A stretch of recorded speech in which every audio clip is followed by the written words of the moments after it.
Like, share and subscribe. Saripodhaa Sanivaaram movie plot line అయితే బయటకు వచ్చేసింది భయ. మన ఎస్జే సూర్య గారు రివీల్ చేయడం, అఫీషియల్గా రివీల్ చేశాడు.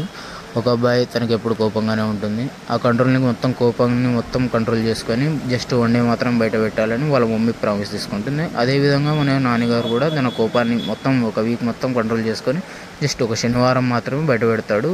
1 వీక్ తన జీవితంలో జరిగే ప్రతి విషయాన్ని తన డైరీలో రాసుకొని శనివారం మాత్రం దాన్ని ఎదురుస్తూ ఉంటాడు. అదేవిధంగా మా పోలీస్ క్యారెక్టర్ చాలా క్రూరంగా అయితే ఉంటుంది. మన ఎస్జే సూర్య గారి రోలు ఆయన ఎదురుపడ్డప్పుడు ఆయనకు వచ్చే కోపాన్ని మొత్తం కంట్రోల్ చేసుకొని మొత్తం శనివారం చూపిస్తాడు. అదేవిధంగా మన ఎస్జే సూర్య గారు కూడా నాని మీద రివెంజ్ తీసుకోవడానికి ప్లాన్ చేస్తూ అలా చాలా ఎనిమిస్ అయితే మన నాన్నగారికి తగులుతూ ఉంటారు. కాకపోతే ఆయన వీక్ మొత్తం కొట్టలేడు కాబట్టి జస్ట్ శనివారం మాత్రం చూసుకుంటున్నాడు. మిగతా 6 డేస్లో ఆయన పడే ప్రాబ్లమ్స్, అతని వల్ల తన ఫ్యామిలీ పడే ప్రాబ్లమ్స్ మొత్తం మనం ఈ మూవీలో చూడాలి. మన నాన్నగారి యాక్టింగ్ మాత్రం అదే.